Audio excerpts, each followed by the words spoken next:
Magandang araw mga kapatid, mga kababayan. Welcome to my small channel. This is EJ Morse. Thank you for joining me today. Lalong-lalo na yung ating mga kababayan sa iba't ibang panig ng daigdig at ang ating mga kababayan dito sa iba't ibang panig ng Pilipinas. Doon po sa mga bago lang dito sa aking channel, kindly subscribe, kindly hit the notification bell, pati na rin yung like button. At paki-share na rin po para lumaki ang ating community.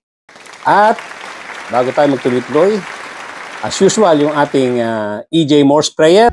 Here it goes. Sa lahat ng mga manggagawa sa pamahalaan, sa lahat ng mga public servants, tama na ang pagyayabang, itigil ang pagiging arogante. Irespeto ang batas, irespeto ang mamamayan. Huwag magnakaw, huwag maging tamad, maging mapagpakumbaba. Pasweldo kayo ng taong bayan, kami ay nakamasid, di namin kayo tatantanan. Okay, tuloy-tuloy na po tayo sa ating topic for today. 16 trillion, yes. 16 trillion ang utang ng Pilipinas. Pero, at yan ay namanahin ng mga future generation na saan ang inutang. Kasi dapat pag nag-utang ka, may nakikita ka. Ituloy po natin yung pinag-uusapan natin doon sa aking nakaraang video na kung saan ay diniscuss ko o pinag-usapan natin yung tungkol doon sa ginawang speech ni BP Sara doon sa Australia. Nagsasalita siya sa harap ng mga Pilipino, kulang sa detalye, halos walang katotohanan, tinitwist yung mga facts. Tapos, tuwan-tuwa siya dahil nagpapalakpakan yung mga tao, dinadaan niya sa mga joke niya. Gaya din nung style nung tatay niya, na dinadaan sa pabiro-biro, dinadaan sa mga jokes. At tinitwist nila yung katotohanan. Pero, nagre-rely lang sila yung sinasabi nga ni itong lawyer na kasamahan nila na si Sal Panelo na blind followers. Marami sila niyan, mga blind followers. Kaya nga daw nanalo itong mga kandidato ni Digong Duterte dahil diyan sa mga blind followers.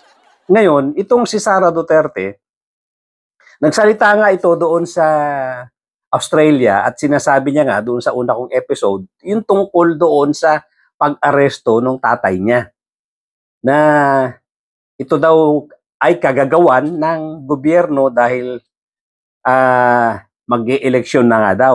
It was politically motivated dahil mag-e-eleksyon na, kailangan ng ibiyahe itong si Digong Duterte doon nga sa dahig para hindi niya masuportahan, hindi niya maikampin yung kanyang mga senatorial candidates. Na sinabi naman natin, dinebunk natin yung tungkol dito sa sinasabi niyang ito daw ay politically motivated dahil ang katotohanan niyan, ang investigasyon ng ICC 2021 pa.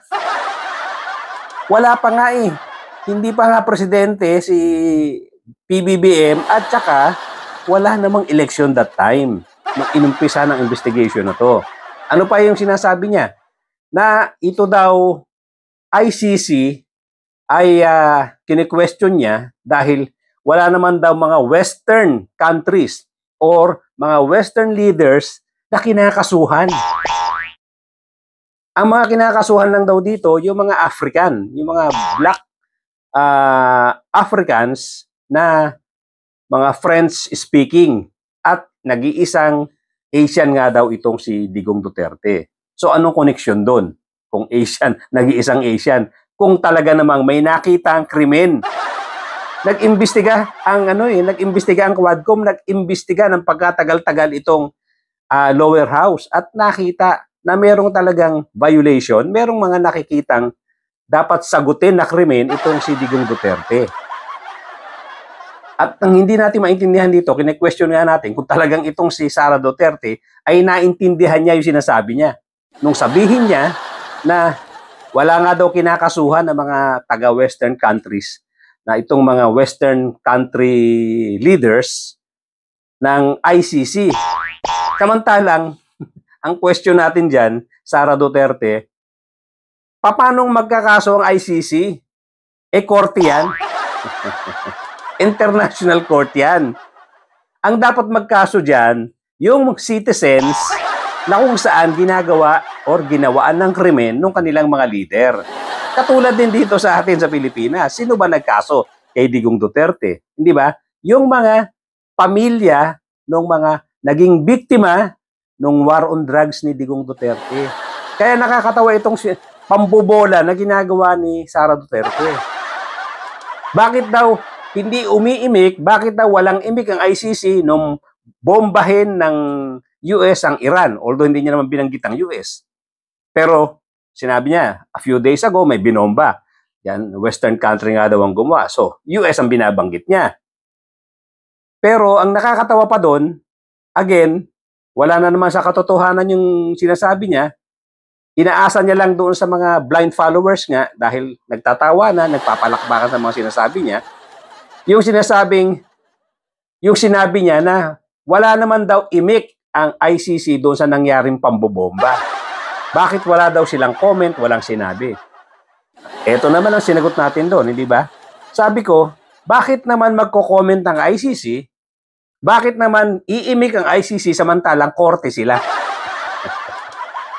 Hindi naman sila CNN, hindi naman sila Fox News, hindi sila news entity, Sara Duterte. Bakit naman sila magko-comment? Binabalok to talaga ni Sara Duterte ang mga katotohanan. Umaasa lang siya doon sa palakpak ng mga tao, umaasa lang siya dahil ang mga tao kulang sa information. So ngayon, itong ating episode ngayon, karugtong nitong ating discussion, tungkol din dito sa kanyang speech sa Australia. Nung sinabi niya na naman, magkano ang utang daw ngayon? Sumigaw yung isang tao doon sa audience, 16 trillion. 16 trillion, sabi niya. 16 trillion. Pero hindi niya alam ang details. Magkano talaga yung exact amount or more or less malapit-lapit sa katotohanan. Ang totoo po niyan, ito ay umaabot ng 16.75 trillion. Ang laki ng 0.75. That's 750 billion. Hindi niya binabanggit. Basta pagsabi ng tao na sumigaw yung nasa audience sa 16 trillion din siya. Sinasakyan niya lang, siya ay pumupunta dyan sa mga gathering na ganyan, hindi kumpleto ang kanyang information. Binubola niya lang ang mga tao. Basta kinukuha niya lang yung gist ng kanyang mga dapat sabihin dahil alam niya, kahit anong sabihin niya, magpapalakpakan, magtatawanan yung mga tao na mga blind followers. Ayoko nga sanang gamitin yung blind followers, pero galing na mismo yan kay Sal Panelo, nakakampi nyo. So, ginagamit ko na rin. So, anong issue natin dito? Ang nakakatawa dito, ginagamit niyang issue itong utang. Sinasabi niya nga, 16 trillion. Ganun daw kalaki na ang utang ng Pilipinas. Ang hindi niya kinukumpleto rito, mga kapatid, mga kababayan, 7.2 trillion dito, utang ng tatay niya. Opo. 7.2 trillion pesos yung inutang ng tatay niya nung nakaupo itong presidente. Ang masakit pa rito, mula kay Manuel L. Quezon hanggang kay Noynoy Aquino, 6.6 trillion lang ang utang ng Pilipinas.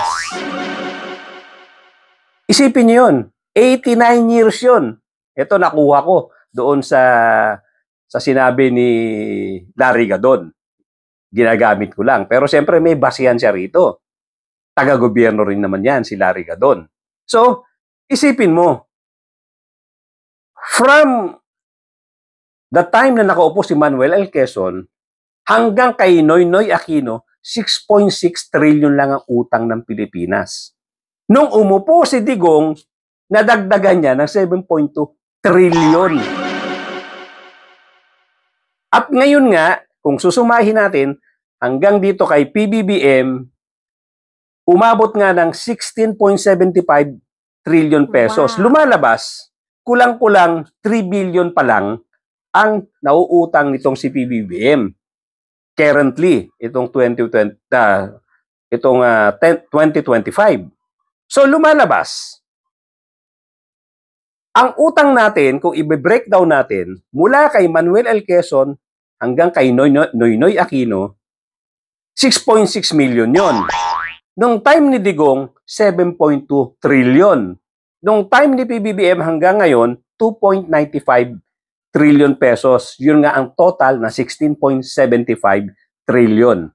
So ngayon, Sara Duterte, nagkikwento ka dyan, nag-i-speech ka dyan sa mga Pilipino abroad, kinikwento mo itong utang na to at sinasabi mong wala naman daw nakikita.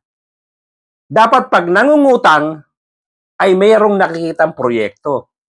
Ang tanong, kinausap mo ba ang tatay mo doon sa 7.2 trillion na during his time na nakaupong presidente, ganong kalaki ang inutang niya? Nasaan din yun? Yan ang tanong.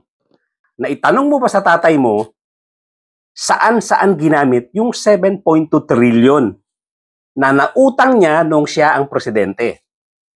Yes, nung time na yan, pandemic. At yan nga ang isa pang dagdag problema, yung pandemic na yan, inimbestigahan pa yan ni Senator Gordon. Dahil yung mga bataan ni Digong Duterte, na sila Michael Yang, lahat naman nakapaikot sa kanya na mga Chinese. Sila ang gumamit ng pera para ipambili yung portion ng pera ng mga inutang ni Digong Duterte para ipambili ng mga medical equipment, ng mga face mask, ng mga face shields na ginamit kuno para isupply sa mga taong bayan sa mga ospital na lumalabas na overpriced at walang bidding. So, again, itatanong ko, Sara Duterte, nung sinabi mo dyan sa audience mo sa Australia, dapat, pag nangungutang, dapat may nakikitang proyekto. Ibabalik ko sa iyan. Saan ginamit ni Digong Duterte ng tatay mo yung 7.2 trillion? At yun na nga, nagkaroon pa ng malaking issue dyan dahil nagkaroon ng mga paglabas ng pera na walang mga bidding, pinambili ng mga gamit medical ng mga Chinese na nakapaikot dyan sa tatay mo. Na of course, na manipulate nyo, at na intimidate nyo, na gamit nyo ang inyong puwersa para hindi matapos ang investigasyon ni dyan, or palabuin ang investigasyon ni Senator Gordon.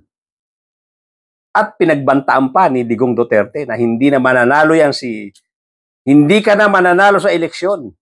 Pinagbantaan niyang ganun si Senator Gordon kasi palapit na eleksyon nun. At nangyari yan, hindi na nga nanalo si Senator Gordon. Ang alam ko natapos yan at may report si Senator Gordon dyan. Pero hindi ko na alam kung paano nangyari, bakit hindi na na-pursue yung kaso tungkol dyan sa pamimili ng gamit tungkol dyan sa pandemic.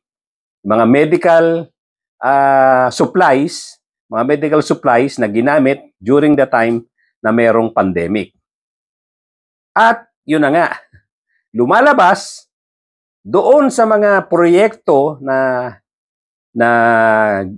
supposed to be gagawin ni Digong Duterte ng mga panahon na siya ang nakaupo, ay marami dyan hindi natapos. Isa pa nga dyan yung bridge na nag-collapse somewhere in North.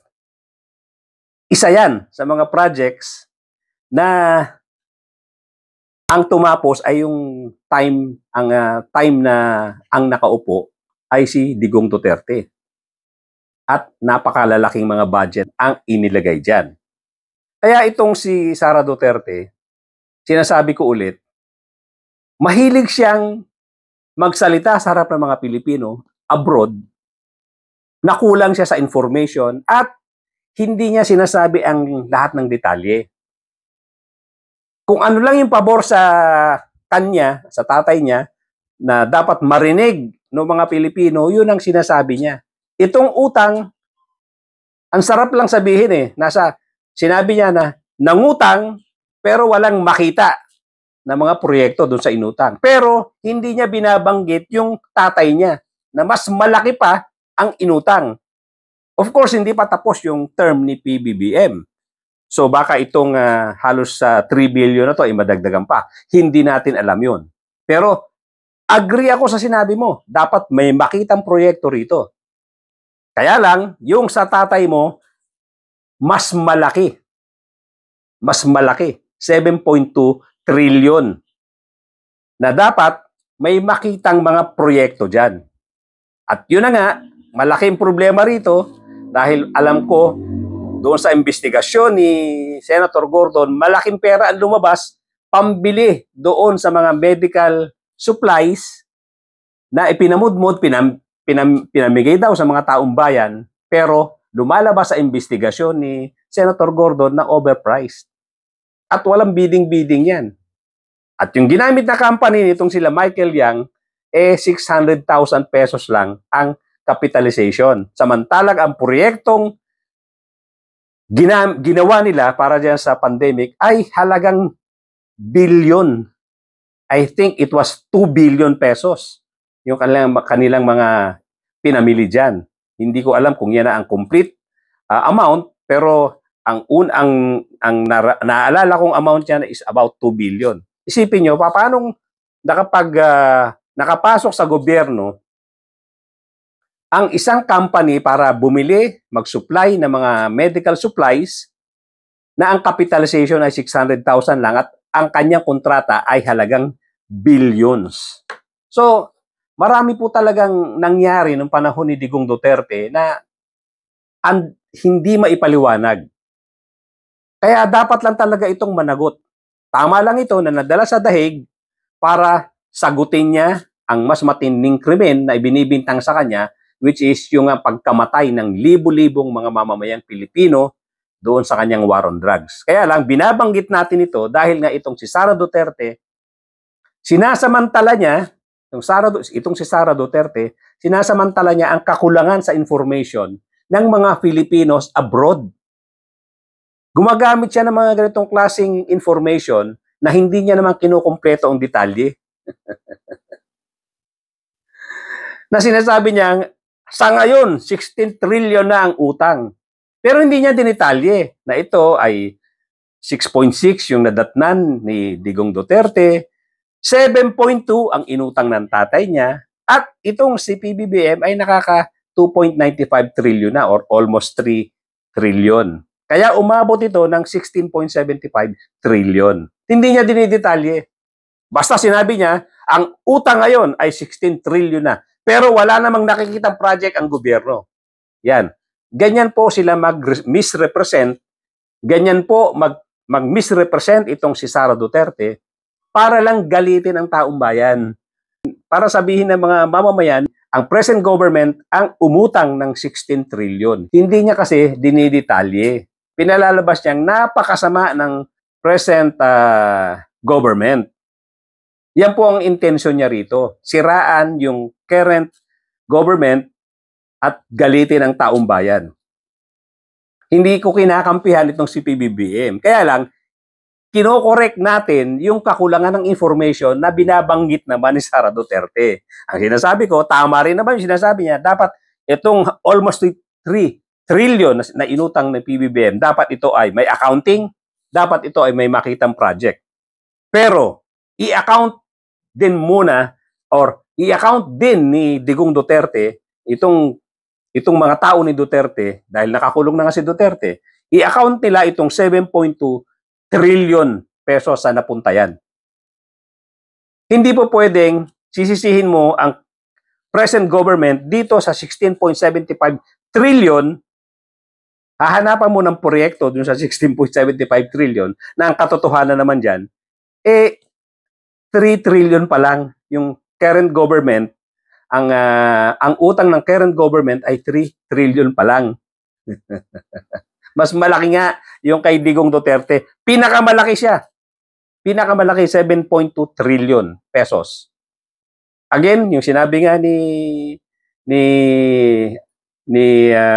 Attorney Gadon o ni Larry Gadon, mula kay Manuel L. Quezon hanggang kay Noynoy Aquino, nag-span niya ng 89 years, ang utang lang 6.6 trillion. Nung umupo si Digong, nadagdagan ng 7.2 trillion. Kaya naging 13.8 trillion yan.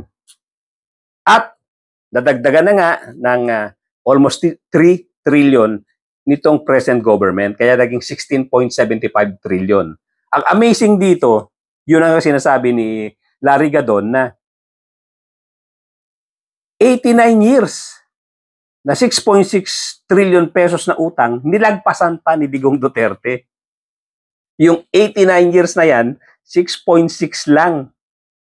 Nung umupo siya, nalagpasan niya ang utang na yan at nakautang siya ng 7.2 trillion. Yun ang hindi dinidetalye ni Sara Duterte.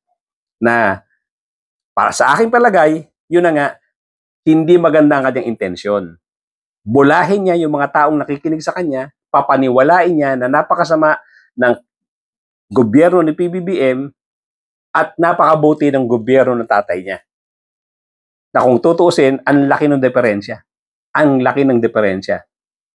Hindi natin alam kung itong 2.95 o almost 3 trillion ni PBBM ay aabot ng 7 trillion. Hindi pa natin alam yan dahil may 3 years pa siya.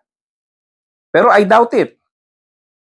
Hindi siguro aabot ng ganito kalaki ang utang ni PBBM. Pero again, uulitin ko, i-account din dapat ni PBBM itong utang niya na to, ipakita sa taong bayan ano ang pinagamitan nito. Pero ulitin ko, nagmi-misrepresent itong si Sara Duterte sa mga Pilipino diyan sa Australia at sa ibang bansa para magsalita ng kulang sa details. Hindi niya sinasabi lahat, pinapapogi niya yung time na nakaupo ang tatay niya. Ang intensyon dito ay galitin ang mamamayang Pilipino. Yun lang naman yun. At palagi nilang sinasabi rin yan na ang mga salita nila ay para din galitin ang mga militar. Ang mga pulis, ang mga militar. Kasama lagi yan sa agenda nila. Noong pang mga nakaraang panahon. Tumitigil na lang sila ngayon dahil hindi umiimik. Very professional ang mga sundalo natin. Very professional ang mga pulis. Of course, naniniwala ako. May mga pailan-ilan pa rin dyan na naniniwala sa kanila na sumusuporta sa kanila. Pero minority sila. Kaya, ito mga kapatid, mga kababayan, ay nilalahad ko lang sa inyo para lang sabihin ko na itong si Sara Duterte ay hindi nagsasabi ng katotohanan or half-truth lang sinasabi sa ating mga kababayan abroad. Kaya mag-iingat po tayo mga kapatid, mga kababayan. Tingnan po nating maigi ang mga pinagsasasabi nitong si Sara Duterte dahil iba ang intensyon niya. Ang intensyon niya kaya siya nagsasalita sa inyo, kaya nagbabalita siya sa inyo, ay para iligtas ang sarili niya. Dahil ang tatay niya nahaharap na ngayon sa kaso niya sa ICC at siya ay nahaharap sa impeachment case dito sa Pilipinas. At parating na rin yung mga criminal cases niya sa korte. Kaya ganito na lang siya kung this is all about survival. Kaya niya ginagawa ito for her own survival. Dahil alam niya parating na lahat ng mga kaso na yan, impeachment plus yung mga criminal cases. Kaya wag tayong mga kapatid, mga kababayan, wag tayong madadala sa mga pananalita na kulang sa detalye, kulang sa katotohanan.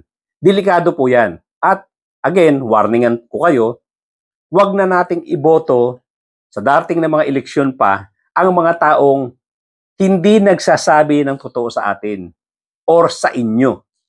At ginagamit lang ang mga taong ito na kulang sa informasyon para maboto or para maluklok na naman sila sa pwesto.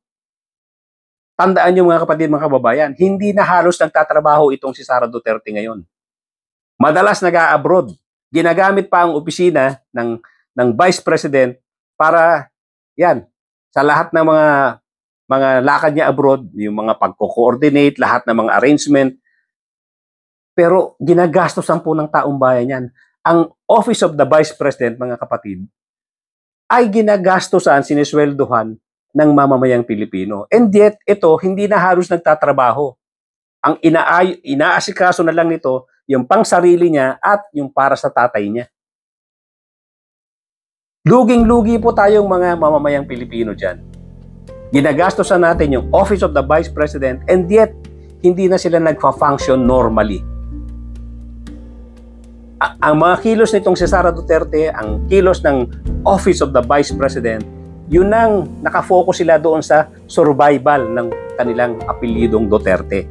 Survival ng kanilang tatay, survival nitong si Sara Duterte. Kaya masakit po yan.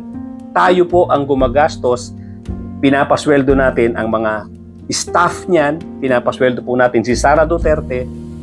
At ngayon nga, isa pa doon sa nabanggit ko doon sa aking nakarang episode, isipin nyo na lang kung gaano kalalaki ang mga ibinabayad nila sa mga abogado. Samantalang itong mga Duterte na to, itong sila Sara, itong sila Digong Duterte, aminado naman si Digong Duterte, wala silang negosyo.